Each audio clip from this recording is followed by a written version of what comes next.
All right, welcome to the Young Turks. You know we got a loaded show for you. We do every day. We have an awesome Republican sex scandal today. Those are always fun for everybody. And then we literally have 1.5 million stories in the third hour. Well, okay, not literally. But they're all fantastic. I can't wait to get to the third hour. Can't wait to get to the sex scandal. But I got bigger fish to fry at this point. Bigger fig to fry? That would be fairly Mediterranean. Anyway.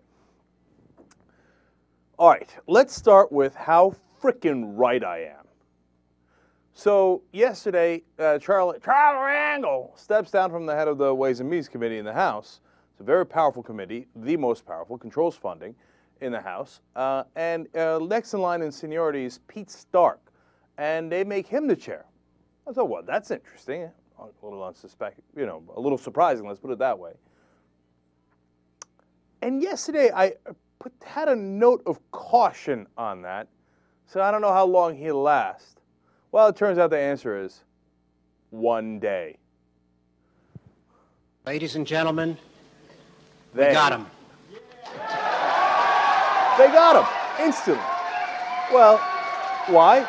Because, as I told you, Pete Stark's a real progressive. In fact, what am I telling you that I told you? Here, let's, so you're clear, so there's not some false bragging or anything like that. So let's just watch what I said yesterday. Go.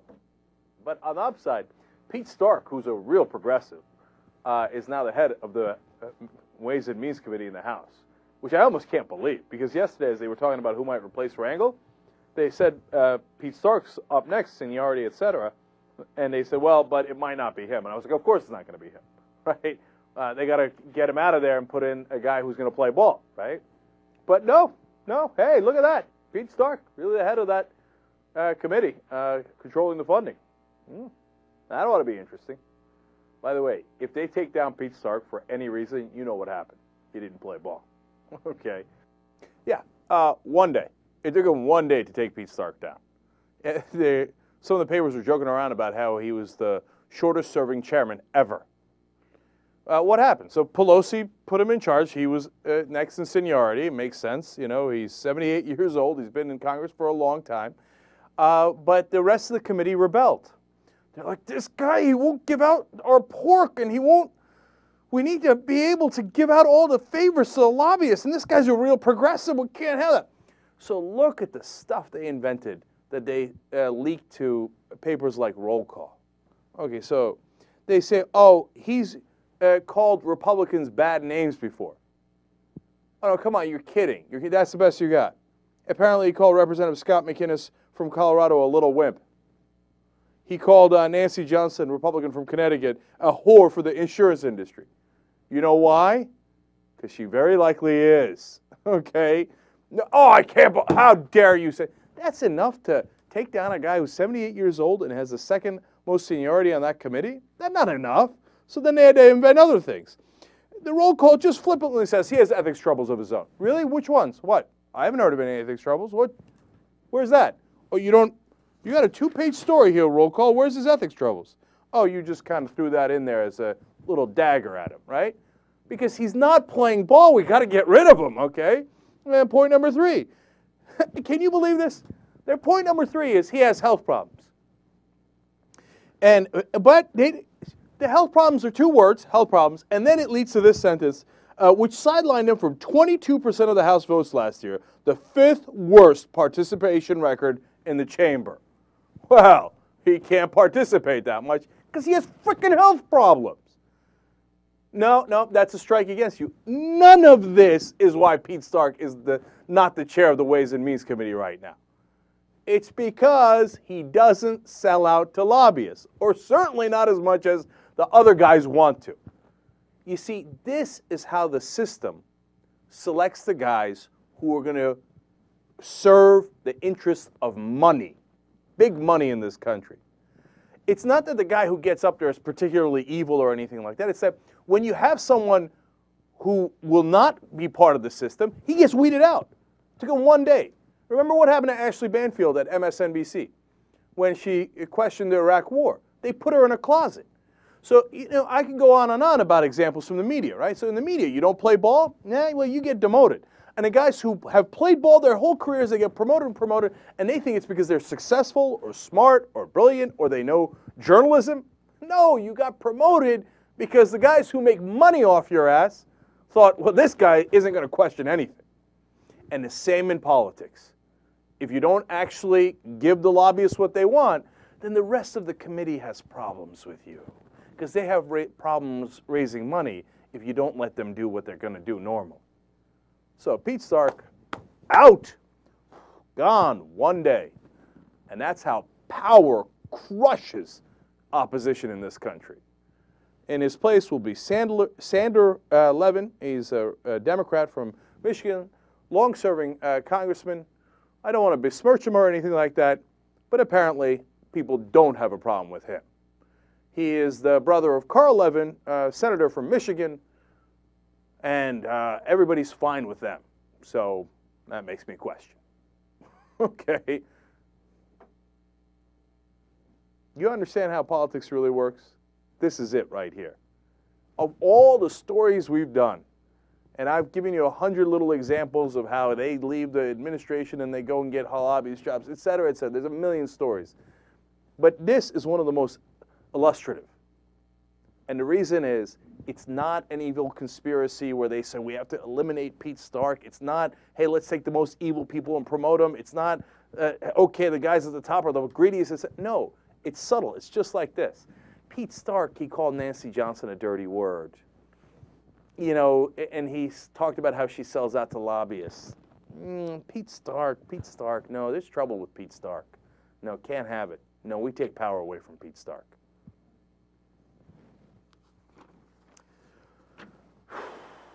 Which one is it? Sometimes I feel discouraged. Yeah. There is no bomb. There is no bomb. All right. Now, let's go to Limbaugh on Pete Stark, and you can tell right away how much the establishment hates Pete Stark. Go. I mean, it's supposed to be that big day, and what did they open with? Another Democrat having to quit something because of some corruption scandal.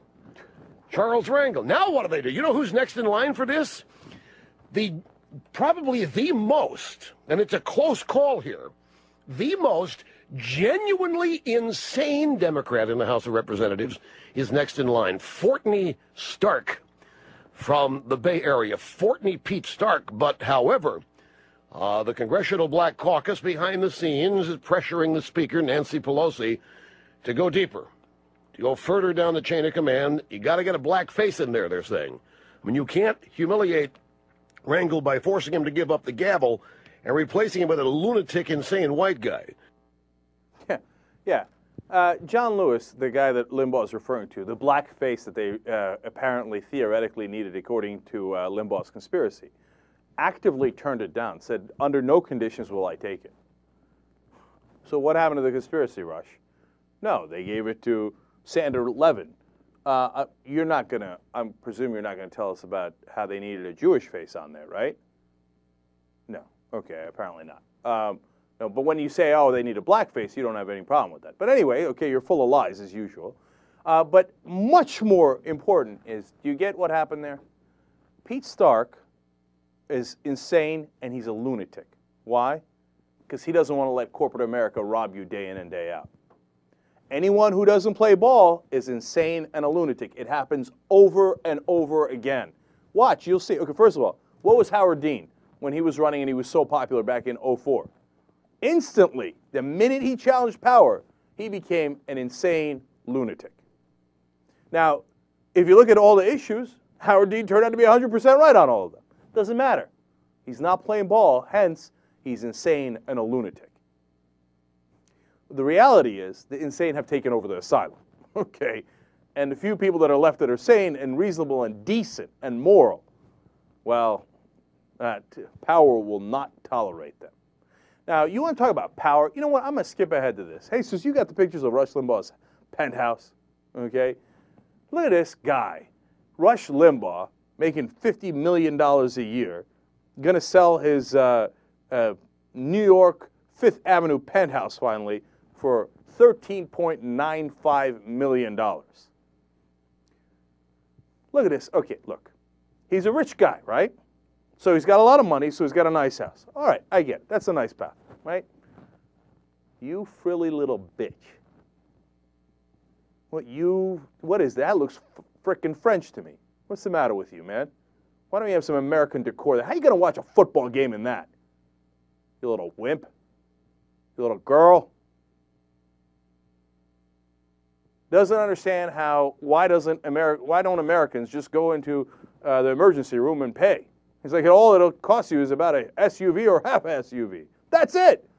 Well, I guess if you own a frilly French house like this in a little Fifth Avenue for $14 million, I guess you don't have a problem with throwing away an SUV here or there. Yeah, if you're this rich and you're looking to protect all your money, then of course Pete Stark's a lunatic and an insane guy because he wants to give everybody an equal chance. You think Rush, sitting in his little French decor, wants to give everybody an equal chance? I don't get that sense. All right, now, look, you got to understand something. I'm angry today. So all you French folks, just calm down. I don't even know if that's French. Okay? I'm just throwing around adjectives because I'm mad. Okay?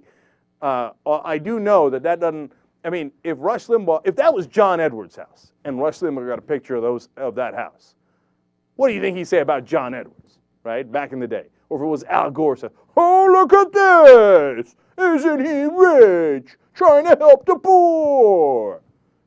Well, I guess Rush is not a hypocrite. He's a rich trying to help the rich. If you think Rush is on your side, you are a certifiable idiot. All right. Now let's do a real Rush Limbaugh story. Okay, that was just me getting angry. Next one's fun. Rush Limbaugh has decided that, of course, Obama saying that the debate is over after a year of debate is unacceptable. That's very normal, par for the course for Rush. It's the words he uses that I'm intrigued by. Let's go to clip number 3. The audacity here. Everything on health care has been said. Everything's been said. So the message from the President of the United States is, shut up, debate over, bend over. Everything's been said. This, after he and his tyrannical party has decided to ignore and overrule the explicit things being said by the American people, which is, hell no, we don't want this. He just got through saying, it's passed in the Senate by 60 votes. It passed in the House by a sizable majority. Now we got to do it. Well, if it passed in both houses, why don't we have it? Because your folks are blocking it. That's why we don't have it. Because you just got a 41st senator who's going to block it. That was the whole point, right? Let me do the substance real quick. He says, oh, I can't believe the debate is over. This is tyrannical. We've been debating this goddamn thing for a year, man. How long you want to debate it? 2 years, 3 years? No, the reality is you don't want to do it. You never wanted to do health care reform, let alone this bill or this package. And if I gave you 28 more years, you still wouldn't want to do it because those are the guys who make money off that are the guys who pay you, Rush. And it's tyrannical to stop a debate after a goddamn year. But anyway, don't worry about that. What's with the bend over nonsense? What is that? Why do you constantly want Obama to bend you over? This is his third reference to that. Here, let me give you the other quotes. We got tarred and feathered as Nazis because we just don't bend over and grab the ankles. He said that earlier. Now, here's another one. Limbaugh and Obama. We're being told that we have to hope that he succeeds, that we have to bend over, grab the ankles, because his father was black. Okay. Well, first of all, it's obvious you're obsessed with bending over. Absolutely. Like, I was like, oh, when do I get to bend over and grab the ankles? Come on, let's grab the ankles, bend over. Oh, Obama's going to take me. Oh, God, that's so terrible. He's so nasty and naughty. Don't do it. He's got a black daddy. Oh, God, are you going to be my black daddy, Obama? You want me to bend over and grab the ankles now? You want me to go now? Oh, yeah, he wants us to bend over. You're getting excited. You're getting worked up, Rush. What is this? It's health insurance reform, maybe. What does that have to do with anal sex? Why do you keep wanting to refer to anal sex? Oh, she's bending me over. Such a black daddy. Okay, take it easy. Take it easy. I get it. You're interested in that. It's obvious. You're screaming it from the rooftops.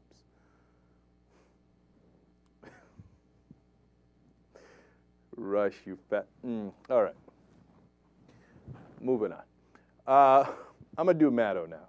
You know what? Let's take a break and let me do Maddow because, oh, no, I got a guest coming up. Ooh.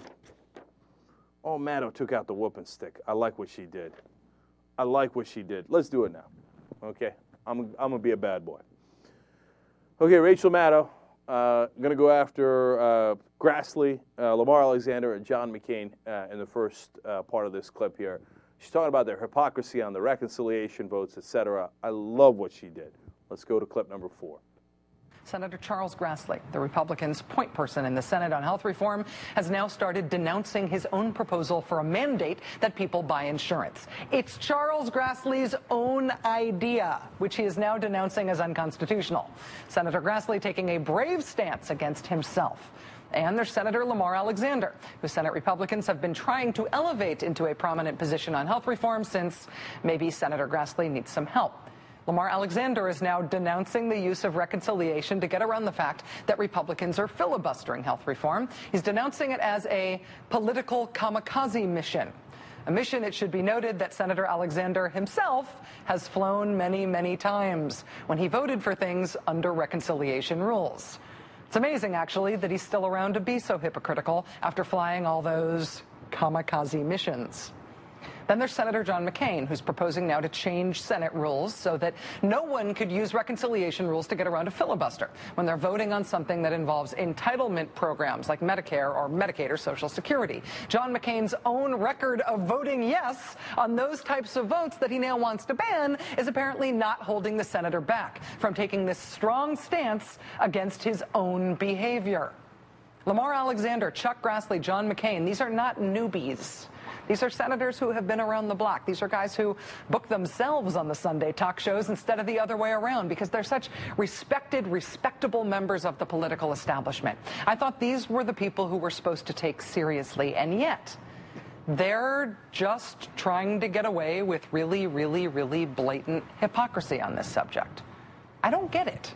Do they think that they're so respected, they're so mainstream that no one's going to fact check them? They're above that or something?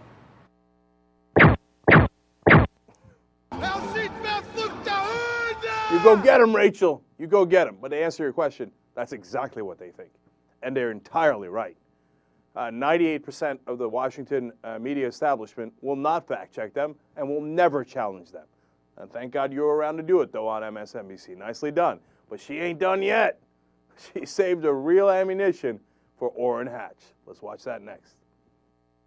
Take another example. Take Senator Orrin Hatch. Senator Orrin Hatch of Utah has just published an op-ed in the Washington Post that has so many blatant, outright, laugh-out-loud falsehoods in it that it made me wonder if maybe there's a deal or something where if you're a United States Senator, if you're a United States Senator who's been in office for 33 years like Orrin Hatch has, you just don't get fact-checked anymore in the Washington Post. They just agree to let you print whatever you want. Is that the rule? Because if that isn't the rule, how else do you explain this? This is Orrin Hatch from the Washington Post. The use of reconciliation to jam through this legislation against the will of the American people would be unprecedented in scope, and the havoc wrought would threaten our system of checks and balances, corrode the legislative process, degrade our system of government, and damage the prospects of bipartisanship. Doesn't it sound horrible, this reconciliation thing? Senator Orrin Hatch sure makes it sound awful. Senator Orrin Hatch, who voted for a reconciliation bill in 1989, and in 1995, and in 1996, and in 1997, and again a second time in 1997, and again in 1999, and in 2000, and in 2001, and in 2003, and in 2005, and then again in 2005, and then in 2007. Now he says that doing what he's done all those times would wreak havoc. Orrin Hatch then goes on to admit that, yes, both parties have used the process, he says, but only when the bills in question stuck close to dealing with the budget. In instances in which other substantive legislation was included, the legislation had significant bipartisan support. That is a total, utter, complete, 100% unambiguous lie. It is a lie. It is an L-I-E, and I do not mean the Long Island Expressway. It is not the truth. Maybe I'm naive. I find it hard to believe they think they can get away with stuff like this. In 2003, Republicans used reconciliation to get the Bush tax cuts passed. The tax cuts that exploded the deficit. They did not get significant bipartisan support for that. They passed it with 50 votes. Dick Cheney had to come in as vice president and president of the Senate to break that tie to give him 51. 2 years later, another reconciliation vote, this time on Medicaid. Republicans were only able to get that one passed using reconciliation, too, because they only got 52 votes for that one. Significant bipartisan support. When Orrin Hatch says, hey, we never used reconciliation for big substantive bills when the vote was going to be close, and when he says that would be unprecedented, he is not telling the truth. It is a lie. You want to keep going at her? Because she can go all night long. In fact, we edited that out. She called him a liar about 10 more times. Look, thank God. It's finally somebody on TV saying, hey, you know what? But this stuff is just not true, and I'm not going to mince the words anymore. Okay? It's not, hey, you know what, Orrin Hatch says this, and then the Democrats say that. No, he's lying about his votes. So it's absolutely refreshing to see that. I hope she watches her back, because if you keep telling the truth like that on a major media establishment, you're going to have trouble, man. You're going to have trouble. So, Rachel, we got your back, but you keep that up, and they're going to come for you. That's how power works. Let's see. Let's hope not. That's a terrific piece by Rachel Maddow. All right, Young Turks.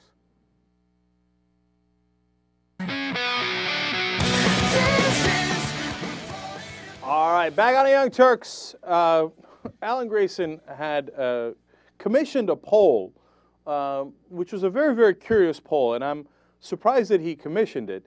He must have known something we didn't, because it came up with results that I love, that I am very amused by. It's done by Middleton Market Research, so it's not him doing it, it's this company doing it, but, you know, it comes from his office, so if you want to treat it with skepticism, that's totally fine. So what was the poll? He asked the Republicans in the state who their favorite candidate is. Now, look, there's a lot of factors here. There's 13 different candidates, and they don't have a lot of name recognition, etc. So it's a little skewed, to say the least. But you probably guessed what happens already. Number one in the field, Alan Grayson, on the Republican side. He won 27.8% of the vote. The second closest guy had 3.7%. So nearly 10 times any competitor in the Republican field. When Alan Grayson is considered oh man, he's the most radical left Democrat in the Congress, right? That's what your media always tells you, and et cetera. So why did that happen? Look, first of all, of course, the name recognition thing is huge. And the other guys are little guys, and they split up the vote. Let's be fair about that. Absolutely, right? And but there are real reasons why 27.8% of the Republicans said that he's their favorite Republican in the race, even though he's a Democrat. I mean, that's a big number, right? One, they say there's this local issue that the Republicans liked. Grayson, who carries around a copy of the Constitution with him, passed a resolution calling on schools to teach the document for 1 week in September each year, right?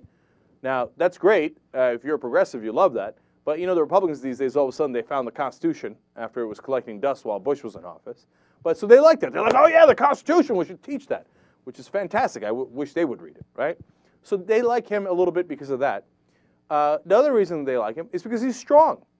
And they're like, you know what? At least we know the guy has principles, and he's not going to get shaken from it. That's what we try to explain to the rest of the Democrats. Voters love strength. Grayson, who was supposed to be the guy who can't get any Republican votes because he's going to have so much trouble in his district because he's so far left, gets more Republican votes because they're like, look, I know where that guy stands. I know he's not a waffler. I know he's not wishy-washy. I know he's not a flip-flopper. I know exactly where he stands, and he's strong. Point number 4 that nobody's talking about. It's because Grayson is a populist. What they see on TV is Grayson kicking the ass of the big corporate CEOs. When he goes after the banks, he goes after the Fed, and he stands up for the little guy. And you know what? Republicans like that too. It turns out that if you're actually a populist and you try to stand up for the little guy versus corporate America, you're not going to lose Republican votes. You're going to gain Republican votes. Real Republicans. ones that actually go into the voting booth, etc. I don't mean the politicians. You'll never get a Republican politician's vote because they're wholly owned subsidiaries of corporate America that Alan Grayson fights against. That's why he's part of the reason why he's crushing the Republican field within Republicans in Florida in his district. All right, now, speaking of Grayson, he went up against Michelle Bachmann on Larry King. Now, when I saw that they were going to be on at the same time, I got excited. I thought he was going to come harder at her than he did.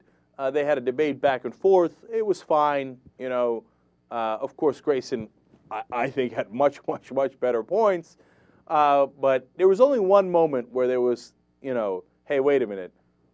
That's just not even remotely true, and Grayson set her straight. So let's share that moment with you guys.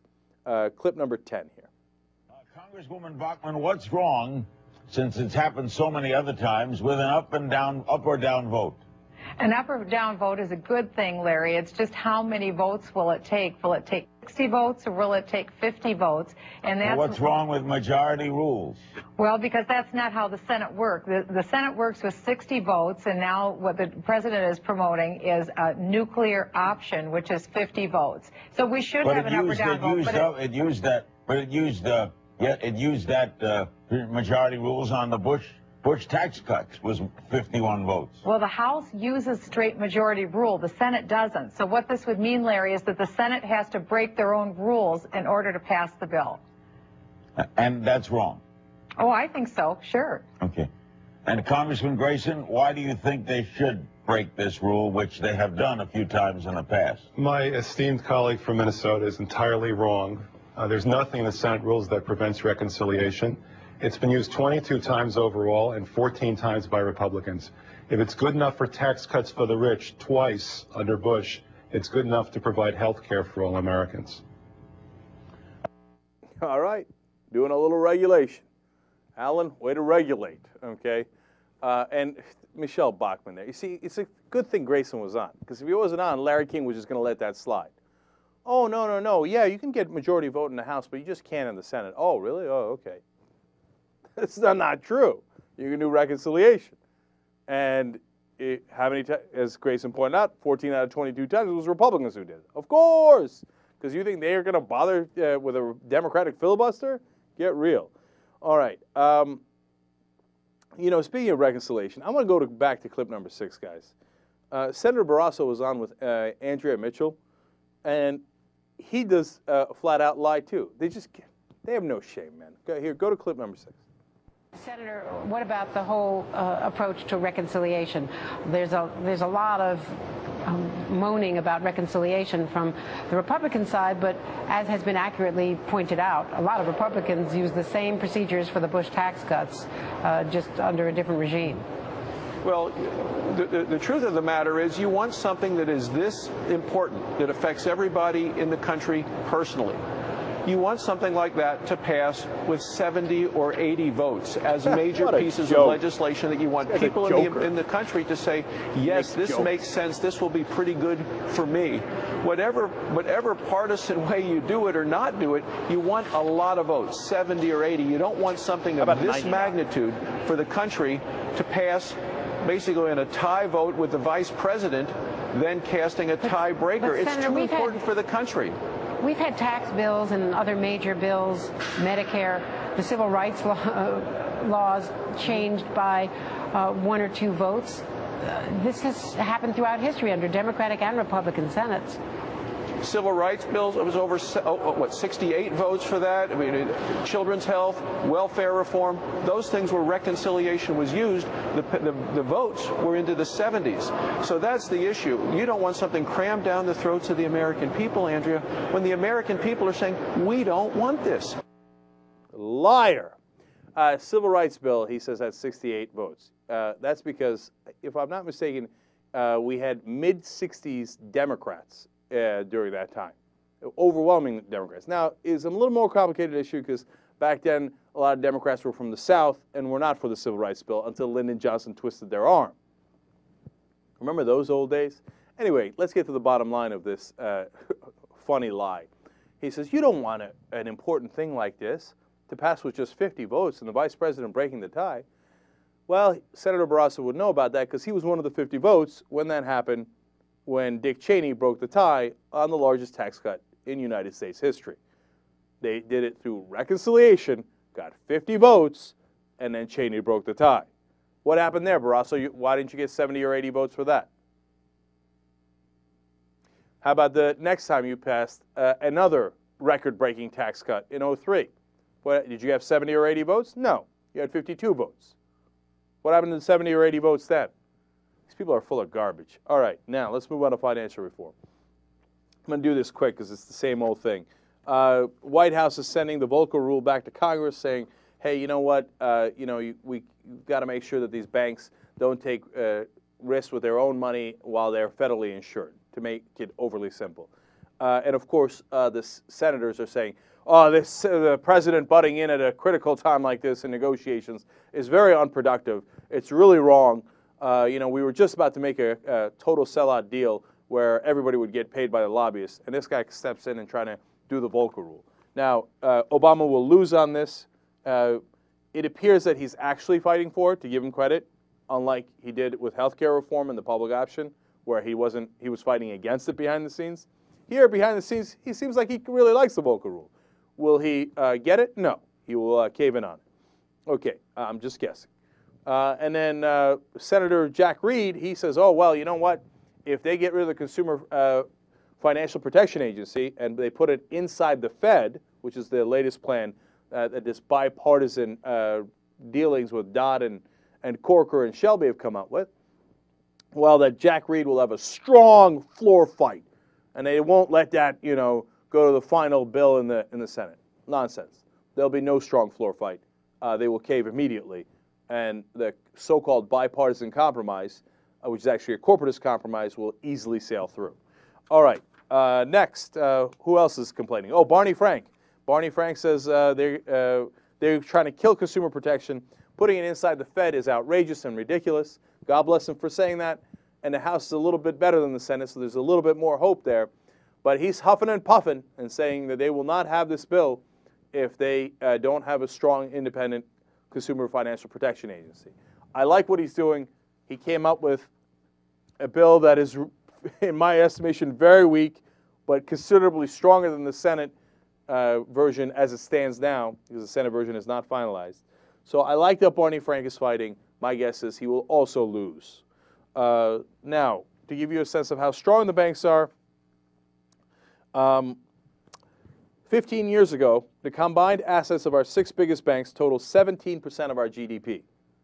Jesus, imagine that, 17% of the GDP in just the 6 biggest banks. Unbelievable. Well, by 2006, that number was 55%. The 6 biggest banks in the country had assets worth 55% of our GDP. But hey, look, the crash happened in 08, so things are much better now, right? No. The 6 largest banks now own 63% of the GDP. They own assets equivalent of 63% of the GDP. Has the situation gotten better? No. It's gotten considerably worse. You think these giant companies are just going to give up their power? They're just going to let you break them up? They're going to let you stop and make them stop doing risky derivatives trading? No. They're going to steamroll you. They're going to crush. So, yeah, good luck, Barney Frank. Good luck, Barack Obama. Hey, look, of course, I hope you win. And I like that some people are fighting. But if history is any judge, by the time that financial reform bill is done, the financial industry, Wall Street, and the banks will love it. It'll somehow wind up that, well, we're kind of doing reform, but the real reform is those banks get larger and they can do any damn trade they like. I'd love for them to prove me wrong, but they won't. All right, now, let's have fun. There's a guy who's a state senator in California, and he is, I'll tell you what, he is really a principled guy. His name is Roy Ashburn, and he's against gay rights, and that's just, that's how he's been throughout his whole life and his career. He's voted against every single gay rights measure in the state Senate since taking office, including recognizing out-of-state same-sex marriages, Harvey Milk Day to commemorate, of course, the famous gay rights advocate Harvey Milk, expanding anti-discrimination laws. No, he's voted against that too. There should be more anti-discrimination laws.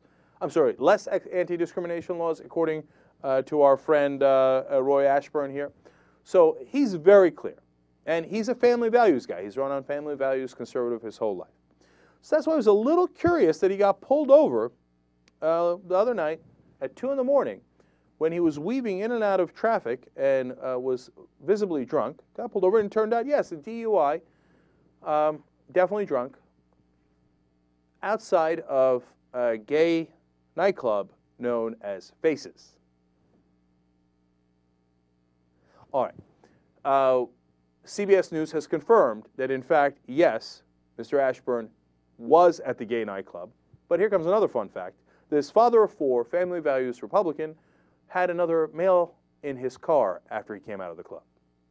That male was not charged with anything because he didn't do anything wrong. He was free to go. But Senator Ashburn, I wonder what that gentleman was doing in your car at 2 in the morning when we know you were drunk and had just come out of a gay nightclub. I mean, we're just wondering what happened there. Could it be that you're in fact and have always been gay? And in order to deal with your own inner demons, you went out and pretended to be family values, just like every other Republican who pretends to be for family values, who are struggling with their own homosexuality? Like Michael Savage wrote in his book that was basically about himself, that at night he wrestled with the demons of his male love. I guess Senator Ashburn was wrestling with more than just demons. He had a lot more wrestling to do later at night, but he got caught by the police. And also using a government car, by the way. I thought you guys were for limited government. You know, what are you doing? He was in a fancy SUV, driving drunk. It's fairly irresponsible. With a man out of a gay nightclub. Huh, weird. Huh, you never would have guessed. If you hear somebody talking about family values, there is an excellent chance that they're gay. Nothing wrong with it, okay? But they think there's something wrong with it. If you hear somebody talking about, oh, gays are this or gays are that, there is an excellent chance that they are gay. Now, it's unfortunate, and it's a battle we have between closeted gays and gays that are outside the closet. They're having this battle back and forth. But look, man, the rest of us, should gays have rights? Of course they should. It's a ridiculous conversation. The only people who think gays shouldn't have rights are ironically gays who are in the closet and Republicans. So can you go have that spat somewhere else and let us be Americans and give everybody equal rights under the law? Go have that wrestle with yourself at Faces or with whichever male lover you have at Faces and deal with your issues that way instead of dealing with it with the law. How many times do you have to see this? This is what, the 100th one in a row, 200th one in a row? For you to understand, when you get guys from the Family Research Council or family this or family that or some conservative Republican come out and tell you how gays shouldn't have rights, there's an overwhelming chance that they just came out of a gay nightclub. I keep saying it over and over because I need you to understand that this is nonsense. All right, I think you got it. Let me come back and kick Rahm Emanuel's ass. Young Turks.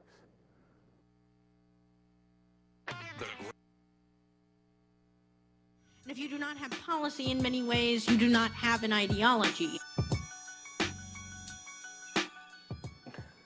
That was some old school Jonathan Cohen that JR brought back there. That's fascinating. It's ideology. It's not about romanticism, as some believe. No, it's about ideology. All right. We got a great third hour ahead for you guys. Very excited about it, including a celebrity who admits to having an open marriage.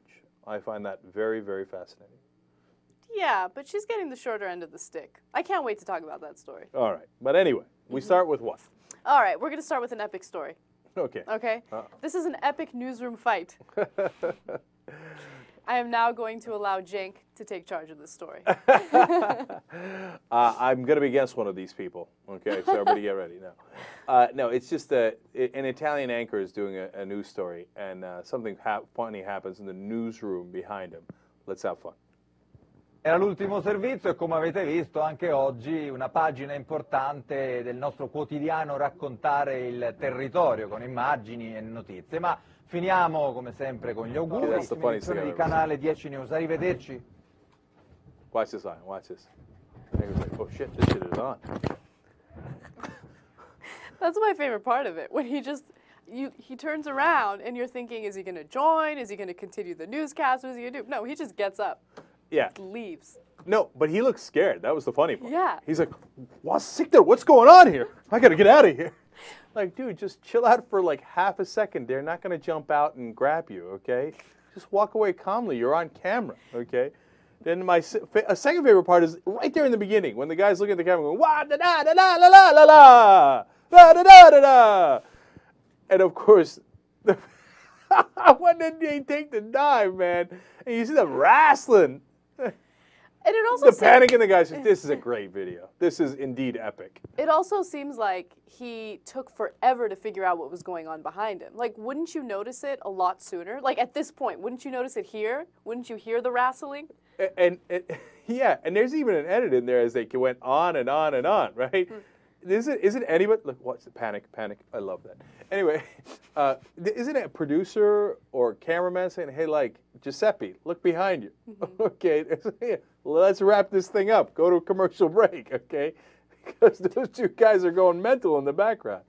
So in the beginning, I don't know why, of course we don't know why the fight started, but the guy's looking at the screen going, no, la, da, da, da, da, da, amore, okay? And now the guy's and smashes his head. Watch this. And then it's on. Here comes the wrestling. I can't. No, it's impossible to get enough of this video. Jeez, so violent. What was it? What? What is this? Oh my God! I might get hurt. I gotta leave. Take a chill pill, Giuseppe. Okay. Anyway. Fun for everybody. That's it. That's all there is to it. It's just an epic newsroom fight. Pure and simple. All right, what's next? All right, Monique was being interviewed by Barbara Walters. Barbara Walters was doing her special annual Oscars coverage, right? And she was talking to all the different nominees, and Monique, of course, is one of them. And Monique opened up about her open marriage. Okay? Don't it? She's married to Sidney Hicks, and she claims that she hasn't had sex outside of her marriage. However, if he had sex with women, she doesn't care. It's not a deal breaker. In fact, if he's had sex 20 times outside the marriage, she doesn't care. All right, who doesn't love Monique? I mean, that's a good wife right there. That's a good woman, okay? Says, look, I'm here for you, but if you need somebody else there to be there for you, I hear you. And then you come right back. Monique says they're best friends, and they've been best friends for 25 years, and she has hairy legs. She talked about her hairy legs too, which I love that she mentioned it, because we talked about her hairy legs earlier, and a lot of people gave me flack because they said, well, it's a feminist thing, right? Yeah, it's not a feminist thing. She just doesn't like to shave her legs, and she admits it in the Barbara Walters interview. She says that she did once, and it was really painful and uncomfortable, and she said she would never put herself through that again. So she's letting her hairy legs exist, and her husband's okay with it. Right, because he has sex with other women. And she's like, look, my husband's banging other people. Let me just have the hairy legs. Okay? Look, everybody's a winner here. Monique gets to relax, have a best friend for a husband, you know, not have somebody up her ass, right? Sorry. Okay. This Sidney Hicks guy, he gets to, you know, go around town, you know, having a little bit of fun. Everybody's a winner here. I'm totally in favor. Now, do you have an issue with this open marriage situation going on, Anna? I just think she should take advantage of it too. If it's an open marriage, why don't both of them take advantage of it? Be cool. Be cool now. I think open marriages are fine as long as both parties are into it and they agree, whatever, right? But come on, if you guys have an open marriage and you're totally allowing him to sleep with others, then why don't you get a little nookie on the side too? You try getting nookie with those legs.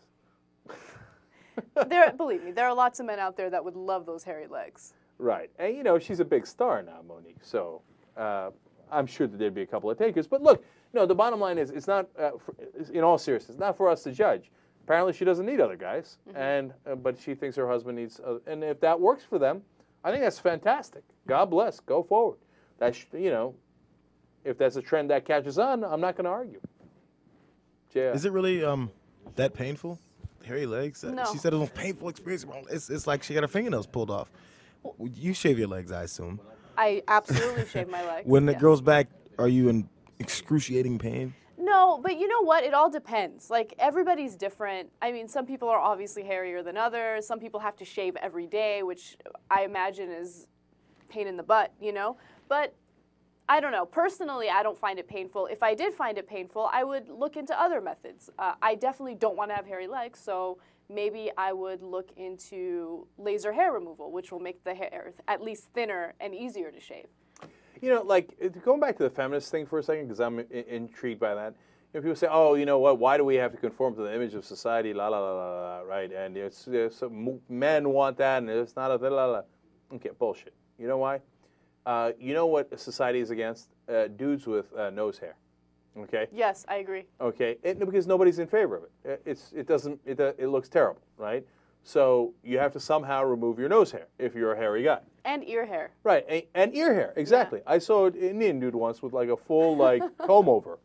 Okay, like a dark comb over on his ear. It's like, dude, somebody's got to help you out with that, because that's just not working out, okay? So now, society, la, la, la. No, dude, if you want to get laid, you shave the ear hair and the nose hair. And it's not, sometimes it's not a pleasant experience. Mm-hmm. Sad day for you. Or you decide not to get laid and let your husband have sex with other people. All right. But as long as you're willing to make the trade-off, I'm down. But it's definitely, in my opinion, is not a feminist thing. It's just we have some sense of what looks attractive and what doesn't. And also, in my opinion, yeah, I want to look good for men, right? I want to look good for my boyfriend, right? I want to be attractive, whatever. But it's also about self-confidence and how I feel about myself. I know I'm not going to feel confident knowing my legs are hairy. I'm not going to feel confident knowing that I have nose hair or ear hair or, I don't know, whatever. I haven't combed my hair in 5 days. It's about self-confidence as well as pleasing your significant other. Of course, yeah. I know that if I don't shave the spot between my brows, that I'll have a unibrow. And I won't feel as confident with a giant,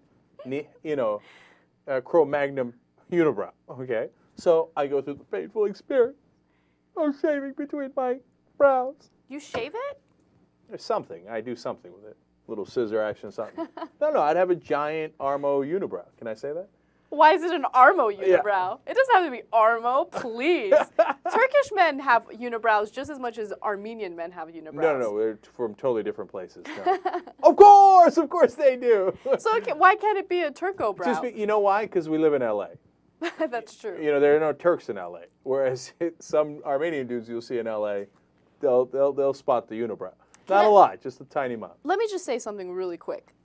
The one thing I've never understood is there are a lot of Armenian guys, and of course I have Armenian immunity, right? Mm-hmm. There are a lot of Armenian guys who refuse to do something about the brow. Mm-hmm. Like they take pride in their unibrow. They feel that it makes them masculine, and it doesn't. It's ugly. They should definitely, put that eyebrow in check. Yeah, they got to regulate on that eyebrow. It's true. Sometimes it grows in, and I'm like, ooh. It's like the mustache. Okay, we've gone on too long with this. But like Turkish guys, they love mustaches. It's a mystery. It doesn't make any sense.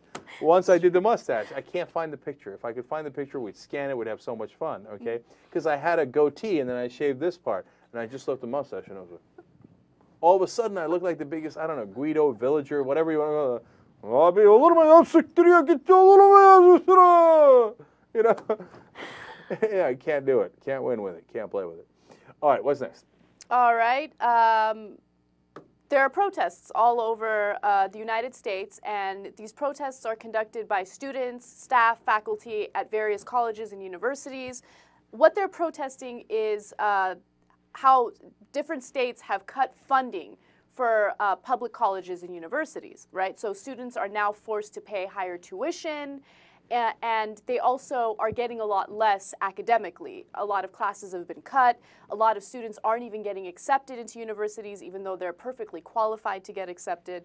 So I think this is a really big story, and these protests are happening today, March 4th, and this is known as the March 4th National Day of Action for Public Education.